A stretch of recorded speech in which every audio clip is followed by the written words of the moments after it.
Hello friends बरायबाय बड'आ जब info official YouTube चेनेलाव दा आसा खालामो गासिबो नोंथांमोना मोजाङै दङ। दा जुलाइआव राङारि अनसुंथाइनि सायाव गोबां खामानि मावगोन सरकारा बेनि सायाव डिटेल्सखौ नोंथांमोननो लाबोदों। जेरै सेल्फ हेल्प ग्रुप बेनिफ्राय नोंथांमोननि स्कुटि एप्लाइ खालामनाय, गोदान रेशन कार्ड एप्लाइ खालामनाय आरो लोगोसे अरुणोदय गोदान 3.0 नोंथांमोना फर्म साबमिट खालामनाय। दा बोरै खालामगोन? अक्ट'बर नभेम्बराव इलेक्सन जागोन, मानि थाखाय जागोन जों डिटेल्सखौ नोंथांमोननो लाना फैदों।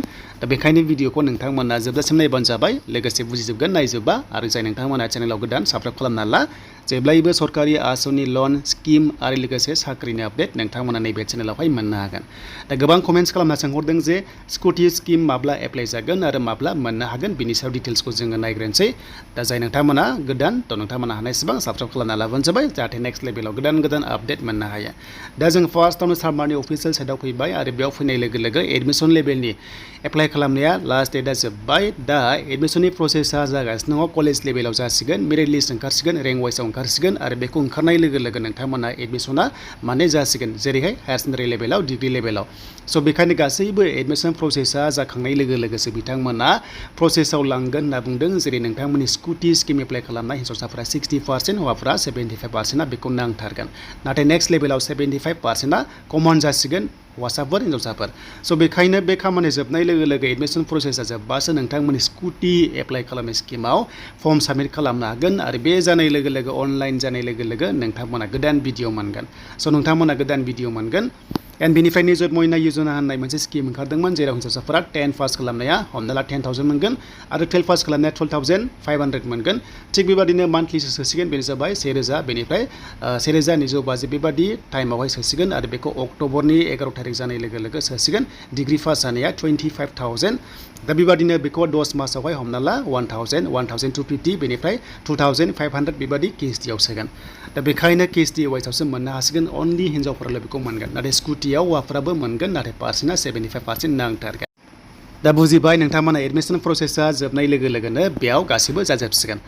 दानिया फैबाय SRLMनि अफिसियेल साइटआव। बेयाव फैनाय लोगो लोगो दानिया जोङो सेल्फ हेल्प ग्रुपआव माखासे प्रसेसखौ जों बेयाव डिसकास खालामगोन।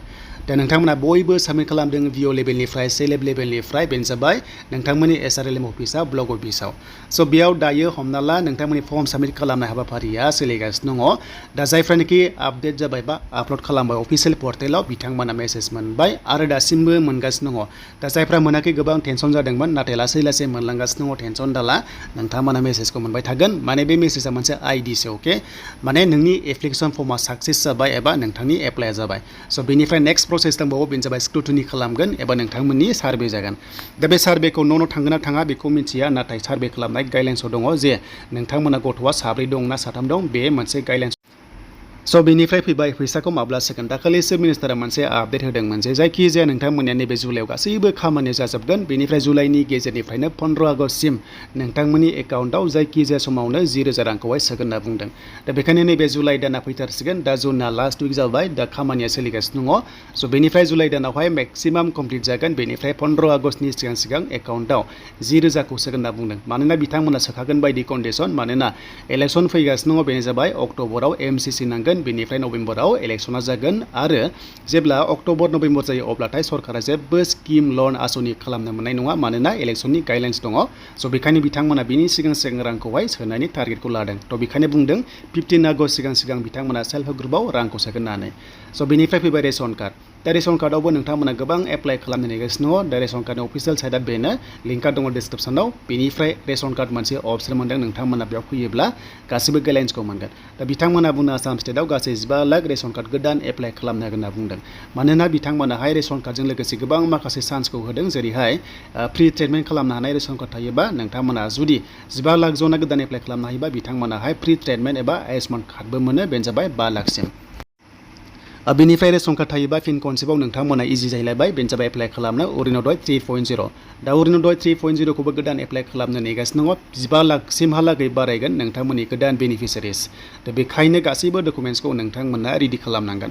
जुदि अरुणोदय एप्लाइ खालामनोबा एबा रेशन कार्ड गोदान एप्लाइ खालामनोबा फार्स्टआवनो आधार कार्ड थाथारनांगोन, भटार कार्ड थानांगोन, बेनिफ्राय बेंक एकाउन्ट नोंथांमोना थाथारनांगोन आरो बेंक एकाउन्टआ एक्टिभ थानांगोन, आधार कार्डजों लिंक जाथारनांगोन, होमबासो नोंथांमोना मोननो गोनां फैसा एबा किस्तिखौ मोननो हायो। स' बेखायनो फर्म साबमिटआ बिनिया बोरै जागोन होनोब्ला नोंथांमोना बेखौहाय अनलाइन मोननाय नङा, अके।